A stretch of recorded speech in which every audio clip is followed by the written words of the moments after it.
Hey everybody, this is Dr. Kramer and my new puppy Silver. I hope you don't mind that he's in this video. I thought I'd make a short video kind of explaining to you guys some things about the literary analysis paper. This week you have a thesis and outline due, but I know that it can be very daunting. So if you'll give me a sec, I will pull up my PowerPoint and I'll kind of talk you through the kinds of things I'm looking for. All right. Here we are at a PowerPoint that I use for my 1301 classes called Building Arguments. But it's a literary analysis slideshow here. Those are the examples that are used. And the same principles will apply for your paper, except that you all will be adding secondary sources. All right. So excuse the 1301 tag there. I have used this video in other sophomore or 2000 level classes before as well. Okay. The first thing that you guys want to think, you've chosen a topic. You need to read through your work. If you found that you have chosen a really long work, can you break that work down a little bit? Because you don't have a lot of time. You can tell me at the end of the semester if it was a bad idea to kind of front load the harder projects here. But regardless, you don't have a whole lot of time. So you want to read through the chosen work that you have. Then, read it again. So read it a second time, annotating it as you go along. Now this says poem or short story. That's because my 1301 students are doing a poem or short story. You guys might be doing a poem, you might be doing a play, you might be doing some kind of other work.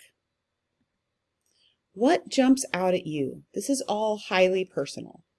For example, when I was reading the Ramayana, what jumped out at me, probably because of my life stage, was the behavior of the mom, of Rama's mom.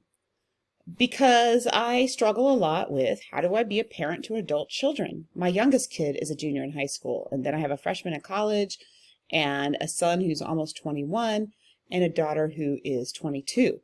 So that's something that's on my mind. So that was jumping out at me. And that jumped out at me in the Iliad and also in Gilgamesh.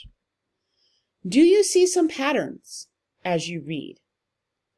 Do certain characters always do the same thing and the result is always the same? For example, that would be a pattern. Can you draw some conclusions from those patterns? That would be what your thesis would be. So inductive reasoning means you start with the evidence, or in your case, like the quotes that you find, look at patterns and draw the conclusion from there. The good thing about developing a thesis this way is that you already know that you have evidence. Otherwise, you wouldn't have kind of come up with that theory. Develop a working thesis for this week based on the most interesting of the conclusions that you drew. Now, this could be just the most interesting to you, could be the most compelling, could be the most unusual. You want to make your conclusion that you come up with specific, arguable, and reasonable. Now, this is the great thing about this short assignment, short in length and not short in terms of time involved, because it may take you a while to develop this outline. But are you specific, or are you using vague language? Are you arguable? A lot of times students struggle with this. They will give an observation, like this poem uses these kinds of images. Well, that's not really arguable. The arguable point would be, what does it mean? And then reasonable. Most students at your level are not going to have problems with reasonable. That would be something along the lines of you just kind of making something up. For example, if you tell me that the Ramayana is about space aliens, I will say, no, there's some supernatural forces at work, but they're not from outer space. Okay, so that's what I mean by reasonable. When you turn in your thesis and outline, I am going to be giving you kind of a separate grade, a grade for the thesis and a grade for the outline. The thesis, I'm going to give you lots of good feedback on. Okay, so just give it your best shot. Don't be afraid to make a mistake. This is a low stakes assignment. By that I mean it's 25 points. In the entire course of World Lit 1, you guys will have 1,000 points. So this is not a big deal. So go out on a limb. You're making an argument. So if you're unsure about it, that's okay. And that way I can give you good feedback. All right, let's pretend, no, I feel like I went too fast. Nope, I didn't. That was it. Okay, I'm going to, for the sake of an example, go through a very short poem that has something really weird happening in it at the very end, to demonstrate kind of this process. Now, obviously, I've read this poem and thought about it a long time. I've taught this poem for several years. It's not a poem from World Lit 1 curriculum, so nobody will be tempted to write about it, so that's good. And the thesis I'm going to pull from it is going to be something that maybe wouldn't have intuitively jumped out at you, and that's also kind of fine. Remember, my PhD is in literature, and I've been doing this a long time. But really, that's the only difference between me and you is experience. Okay? You're just as capable of having an original idea about a literary interpretation as I am. I'm just a little bit more confident because I've had so many years of practice. Okay, so let's look at this poem, and then I'll kind of talk you through how I developed a thesis, show you an appropriate level of detail and an outline for this thesis and how to develop the outline, and then kind of hopefully bolster you in your confidence. So here we go. Richard Cory by Edwin Arlington Robinson. Whenever Richard Cory went downtown, we people on the pavement looked at him. He was a gentleman from sole to crown, clean-favored and imperially slim. And he was always quietly arrayed, and he was always human when he talked. But still he fluttered pulses when he said good morning, and he glittered when he walked. And he was rich, yes, richer than a king, and admirably schooled in every grace. In fine, we thought that he was everything to make us wish that we were in his place. So on we worked and waited for the light, and went without the meat and cursed the bread. And Richard Cory, one calm summer night, went home and put a bullet through his head. Okay, if you've never read this poem before, and you're like most of my students, that last line is kind of a shocker, because the poem was not setting you up for kind of the main character to commit suicide at the end. There's a specific reason that you were led astray by this poem, and it was definitely deliberate. So for me, in a poem this short, there's not a whole lot of room to go into other things. For me, that's the central issue of this poem. So as I was reading this poem, I'm thinking, well, why would the writer do this kind of thing? What's the reasoning behind it? I have a lot of students when they read this poem will say things like, oh, well, anyone can have depression. It doesn't matter what your life circumstances are. And that is very true. Please understand, I am not diminishing that. In fact, I have some family members that suffer from depression. However, I also know the background of this poem in terms of when it was written in the late 1800s, and there would not have been the kind of public knowledge about depression that there is now. And so I want to go deeper. I want to go for a different thesis. Again, it would be perfectly fine to have that other thesis, but I'm struggling with why Richard Cory put a bullet through his head, why the writer ended it that way. So I'm going to start thinking in my head, why did he do that? And why was I so tricked?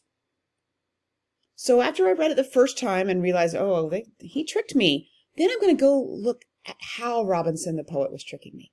All right. Here's my tentative thesis that I came up with. By tentative, that means I realize it's a work in progress. It is a working thesis. The thesis that you give to me in the outline and thesis assignment, I am fully aware this is a working thesis. I am fully expecting it to change. In fact, I would be surprised if it didn't. Writing is thinking, and your thinking is going to become clearer and clearer as you work through the drafts of this project. But here's my tentative thesis for this pretend paper. In Richard Cory, Robinson portrays Cory as a traditional literary hero, but with noticeable differences in character and behavior, in order to argue that heroes do not exist, and that people looking for salvation should rely on themselves. Okay, so that's the idea I came up with. Hey, Robinson the poet is setting us up to view Cory as a traditional literary hero, somebody like Gilgamesh, somebody like Hector, somebody like Rama. However, he really has some differences in character and behavior that aren't apparent when you first read it. And the reason Robinson is creating this kind of, fool my audience, fool my reader type scenario is because he wants to argue that heroes don't exist and that people looking for salvation need to rely on themselves and not outside help. Okay, so that's kind of how I got to my thesis. Once I know what my thesis is, that I kind of arrived at inductively by looking at the evidence was there, When I'm ready to start writing an outline, I need to switch gears and argue deductively. In other words, I need to give the rationale and then the evidence. Now, the reason that you set up your paper when you're writing it deductively has to do with American academic style. The reader of an American academic work, a paper, a book, an article in a journal, there's a special style for that. And in American style, the writer does the burden of the work. So you need to, as the writer, make sure I'm not going to go astray. You need to consider that I am ignorant. Now, I say ignorant but not stupid. Ignorant just means that I don't know. So you need to lead me the way that you want to go. You do not want to leave me to kind of come to my own decision on things. And for that reason, you need to guide the reader really specifically. And we need to make sure that we set up the body paragraphs of our paper to really help with that. Okay, and the way we set up our body paragraphs is that each body paragraph is going to go through a certain rationale for the thesis or a certain reason behind our thesis. Then I'm going to find evidence from the text, and in your case, also evidence from secondary sources to support your claim. Each of your paragraphs should begin with a topic sentence that argues a little piece of your thesis. It should be part of your rationale for your thesis, and I'll kind of model that here in a second.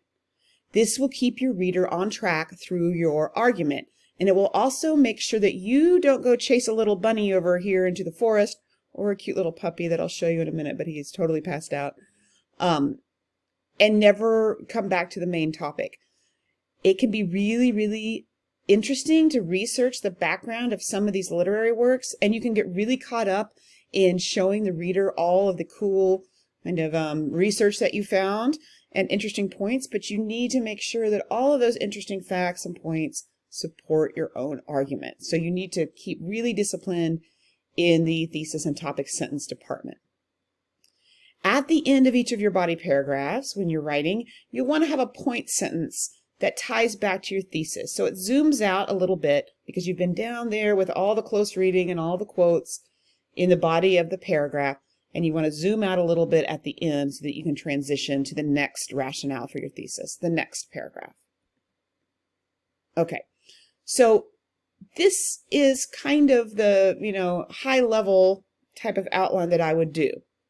Each of those bullet points needs to have several bullet points underneath it, and I'll demonstrate that on the first one here in a minute. So if my working thesis is the following: in Richard Cory, Robinson portrays Cory as a traditional literary hero, but with noticeable differences in character and behavior, to argue that heroes do not exist and that the people looking for salvation must rely on themselves. If that's my thesis, here are the things I need to prove. And I wish that I had a little pen. Maybe I can do it with my, well, no, I can't do it with my cursor. Oh, maybe I can. That kind of will show you. I need to prove each part of my thesis. I can't take anything for granted. So this first bit where it says Robinson portrays Cory as a traditional literary hero, whoops, I've got to prove that. Let me go back here. Sorry about that, guys. This is frustrating in some ways to me because all of this kind of stuff I would have talked to you about in class. Even though this isn't a composition class, I realize that you may not have written a literary analysis in your 1301 or 1302 class, and so I'm providing a little bit of composition instruction here. All right, but I've got to prove each bit of my thesis. So the first thing I need to prove is that Cory actually is being portrayed as a traditional literary hero. So my first section is going to be Richard Cory resembles a traditional literary hero. Not only does he resemble it, but the action, if you will, of the poem resembles a traditional kind of hero's journey. So if I look at the second bullet point, that would be my second section, the second point on my outline. The narrative structure of the poem reflects the expected plot progression of a conventional literary hero story. Each of those is going to be a paragraph in my paper, and inside that paragraph, I'm going to give several reasons. And again, I'm going to show you what that would look like for this first resembles a traditional literary hero in a minute. The third point I have, the poem deviates from our expectation in important ways. See how that follows along with what's in the dashes there in that thesis, but with noticeable differences in character and behavior. And then finally, I'm going to take on the main argument of my thesis to argue that heroes do not exist and that people looking for salvation must rely on themselves. In my last section, which would be Robinson criticizes not only Richard Cory for killing himself, but also the townspeople and the readers for expecting someone else to save them. Okay, so those would be the pieces of the main points of my outline. Now I'm going to want to put in a little bit more detail under each point. So this is just up here because I did not want to make a whole new slideshow. I'm not expecting you to actually put in quotes for this outline that you're turning in for me. In fact, if you want to do that for your own purposes, go ahead. But if you would please refrain from turning in the kind of detail I'm going to show you in a minute, I would really appreciate it, because then it will take me a lot longer to read. What I really want to do for this assignment is look at your thesis and then see if you've organized your paper from the outline in a way that's going to help you prove your thesis. And it'll be a lot easier for me to do that if you don't have the outline bogged down with a bunch of quotes. Okay? So each of your contentions needs to be supported by several premises. The premises will be supported by evidence, analysis, and explanation, just like you guys did in your Inside Out project. But now we're kind of putting the argument first. So you've had the practice with the analysis. Now we've got to put in the argument. So my premise on my first body paragraph here, Richard Cory resembles a traditional idealized hero. Heroes are rich. Again, in my actual one, I would not put in all these quotes if I was turning this in for myself as my own professor. Then I would say heroes are royal. Heroes are chivalrous and charming. Heroes are handsome. Heroes are smart. Heroes have a horse. So those would all be reasons that Richard Cory is being presented as a traditional literary hero. Okay, and those would all go under my outline. Now, at the end of that paragraph, when I'm writing it, I would write a sentence that said something like, because Cory looks like a conventional hero, the townspeople and the readers view him as a hero. Okay, so what I'm going to do now is I'm going to switch over to one of my other classes, at least I hope, and I'm going to pull up, so excuse me while I log into Canvas here, I'm going to pull up what like that full outline would look like, and then I'm going to try to also post that as an example under your own Canvas course. So while I'm logging into that, well, I'm going to need both hands here. Oh, no, I'm already logged in. Okay. So let's go to one of my 1301 classes just for grins, and I'll show you what that outline would look like. I'll put one in a sample for you guys. Okay, I hope I don't make you dizzy here. They're getting ready to turn in a literary analysis, but that it does not have secondary sources. Okay.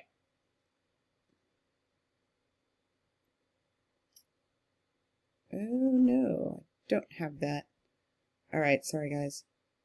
Let me go to another class. I know this is like a really exciting lecture here. Bear with me.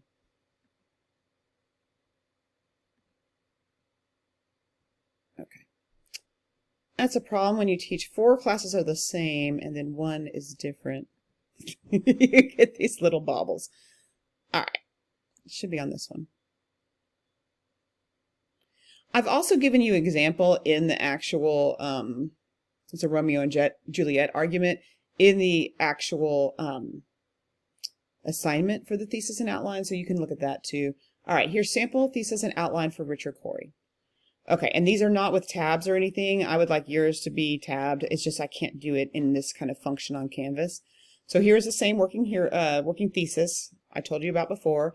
Here's Richard Cory, looks like a traditional hero, and the reasons: rich, royal, chivalrous and charming, handsome, smart, has a horse. Then my second big point underneath my thesis would be the poem's plot resembles a traditional hero's story. He goes on a journey, he encounters poor people who are suffering, people are awaiting salvation. Richard Cory returns home, just like in a hero's journey, the hero always returns home. The poem deviates from expectations in important ways. So there was nothing in that mention of handsome, smart, and charming that addressed Richard Cory's bravery. Also, some of the descriptions foreshadow trouble. So there's kind of like this foreshadowing here that he's both quietly arrayed and glittered when he walked. So is he humble or fancy? There is a a poetic technique called enjambment, which means a lack of punctuation at the end of line 11 over to 12 that indicates a lack of certainty. And then, like, the big thing under this point, Richard Cory doesn't actually help people like a real literary hero would. He kills himself instead. And so that's part of the critique that Robinson is giving of him as a way to show us, the reader, that we're wrong to look for these kinds of things. Okay, in the last section of this outline, I said Robinson criticizes Richard Cory for killing himself and the townspeople and readers for expecting someone else to save them. And there's the reasons. Okay, now, just thinking ahead to when you write your first draft, you will need to put in some secondary sources that help you with your proof. You always want to keep your own argument foremost. That's why I'm asking you to do the outline without any sources first.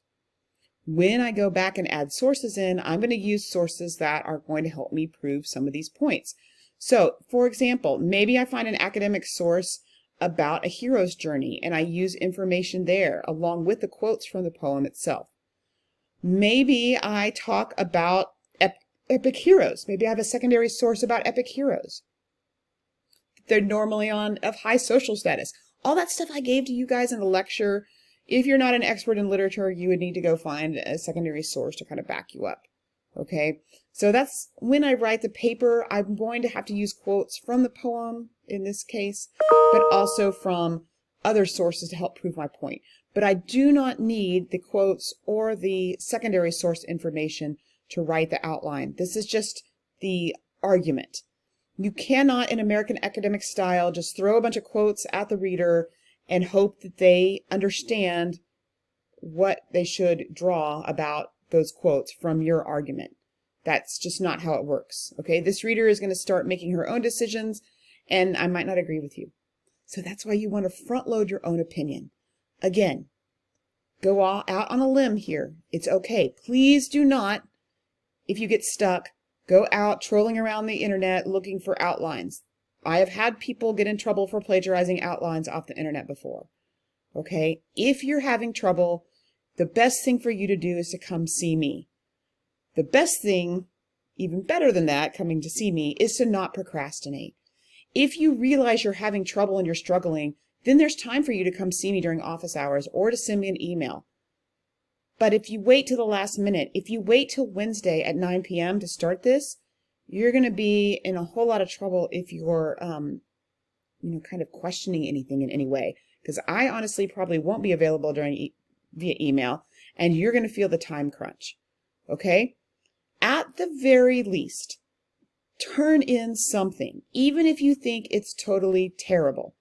Because a lot of times I've had a lot of experience, and a lot of times I can kind of figure out your argument. Now I'm still going to grade you off, but something is better than nothing, and done is better than good. Okay? I'd rather you turn in a bad thesis with a really bad outline than for you to go and commit an act of plagiarism because you're stressed out about doing something wrong. Okay? Please know, your colleges that you're applying to, they're mainly looking at your grades that you've already made. Many of you are going to be applying to college before they even see these grades. When you get credit for a course at a four-year university that you took somewhere else, like this one, the grade does not transfer. Okay? Now, some of them might not accept a D in the class or a C in the class, but it doesn't matter. For my purposes, an A is anywhere from a 90 to a 100. Okay? So I don't want you to be afraid about going out on a limb and just putting an argument out there. If I think it's rubbish, I'll be sweet, but I'll tell you, hey, this one is not going to work. Have you thought about this instead? All right? Okay. I hope that was helpful. I hope it was clear. This is where I'm frustrated. I'm glad that all of my composition heavy classes, I'm actually face to face with them and can explain these things in person. It's really hard to give general writing advice in this kind of format. But I encourage you to come see me if you're struggling, and I encourage you, most importantly, not to procrastinate. All right, I will have another video about the readings from the Analects and the Classic of Poetry as well, but I wanted to shoot this one out to you soon. All right, we'll see you later. Bye-bye.